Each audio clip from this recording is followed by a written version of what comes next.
আমাদের সংস্কৃতি, আমাদের সংস্কার সর্বদা থাকবে আমাদের সাথে। ভারতের মহান গ্রন্থ আর কাব্যের সম্পূর্ণ সংকলন। সাবস্ক্রাইব করুন তিলক। অস্ত্র নিষ্ক্রিয় করার উপায় বিভীষণই বলেছে।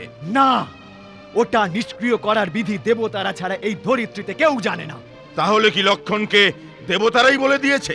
না, ওকে বলার কোনো প্রয়োজনই হয়নি।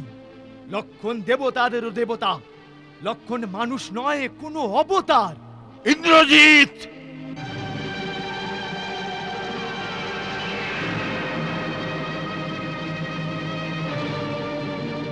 ইন্দ্রজিৎ, এ কথা তুমি বলছো নাকি লক্ষণ তোমার ওপর কোনো সম্মোহন অস্ত্র প্রয়োগ করে তোমাকে মতিচ্ছন্ন করেছে? নাকি লক্ষণের বাণের ভয়ে ভীত হয়ে তুমি যুদ্ধ থেকে পালিয়ে এসেছো? পিতাশ্রী!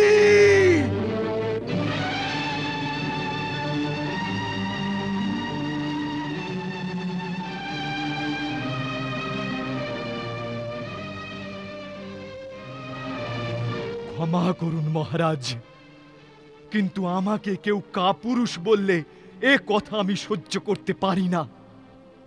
পিতাশ্রী, আমি কাপুরুষ হয়ে এখানে আসিনি। এক পুত্রের সঠিক কর্তব্য পালন করতে এসেছি।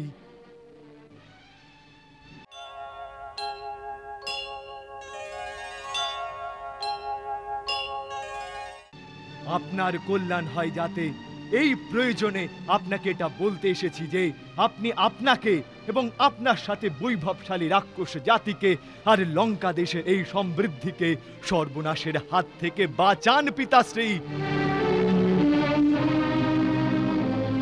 এখনো সময় আছে পিতাশ্রী।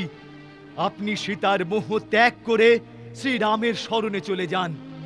উনি মানুষ নন, স্বয়ং নারায়ণের অবতার। তোমার মতিভ্রম হয়েছে ইন্দ্রজিৎ, তাই এরকম নারী সুলভ অনর্গল প্রলাপ বকছো। এটা বীরের ভাষা নয়। তোমাকে কে বলল ওই বনবাসী বালক ভগবানের অবতার? আমার অনুভব। আজ আমি লক্ষণের উপর সেই 3 অস্ত্রের প্রয়োগ করেছিলাম যা অমোঘ, যার শক্তি থেকে বড় ত্রিলোকে আর কোনো অস্ত্র নেই যা কেউ পরাস্ত করতে পারে না। প্রথমে আমি ব্রহ্মাস্ত্র চালিয়েছি, কিন্তু তা লক্ষণকে বধ করার পরিবর্তে নিষ্ক্রিয় হয়ে ফিরে এসেছে।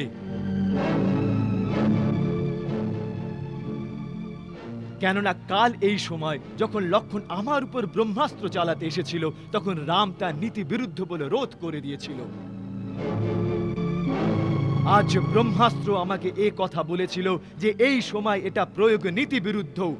এটা প্রয়োগের ফলে দেবলোক, পাতাল, পৃথিবী 3 লোকেতে বিনাশের জ্বালায় উত্থিত হয়ে উঠবে। কিন্তু এই সব অধর্ম আর অন্যায়ের বিজয় ঘটানোর জন্য এর প্রয়োগ করা যাবে না। এই জন্য ব্রহ্মাস্ত্র নিষ্ক্রিয় হয়ে ফিরে এসেছে।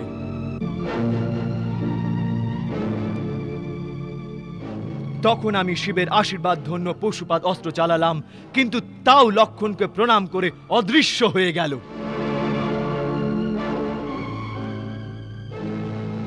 তারপর আমি ভগবান নারায়ণের অমোঘ চক্র, যা ত্রিলোকের শেষ শক্তি, সেটাকে প্রয়োগ করলাম, কিন্তু সুদর্শন চক্র লক্ষণকে প্রদক্ষিণ করে ফিরে এলো।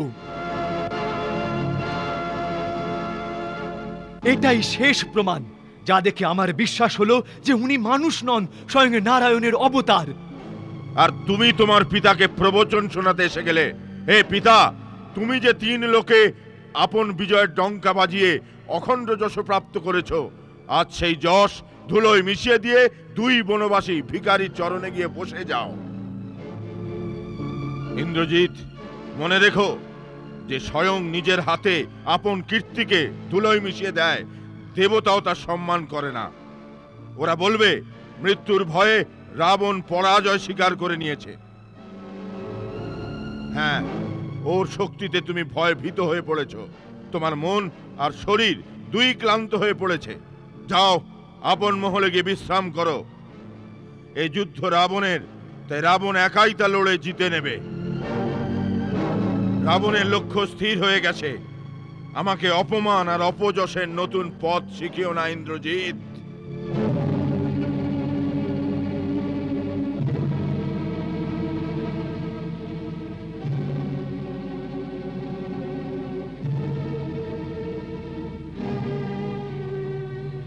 ক্ষমা করুন পিতাশ্রী, আমি আপনার অপমানের জন্য নয়, কেবল আপনার কল্যাণের জন্য এই কথা বলতে এসেছিলাম। আমি যতটুকু জানি, আমি যুদ্ধ শুরু করে দিয়েছি। এখন এখান থেকে পালিয়ে ভগবানের শরণে গেলেও তা কাপুরুষতা হবে। এই জন্য আমি আজ বীরের মতো ভগবানের হাতে মরতে যাব।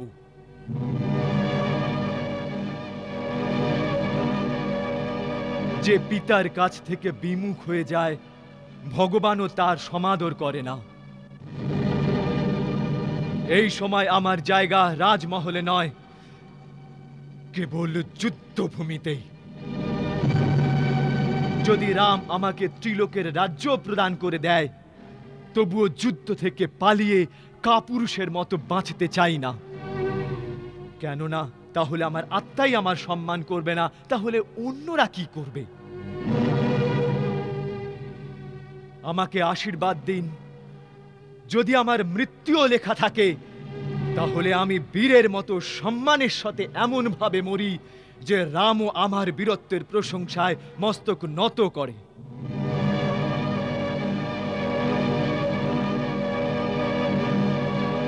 যদিও নারায়ণ হয়, তাহলে সেটাও আমার বিজয়ের রূপ হবে। তোমার জয় হোক ইন্দ্রজিৎ।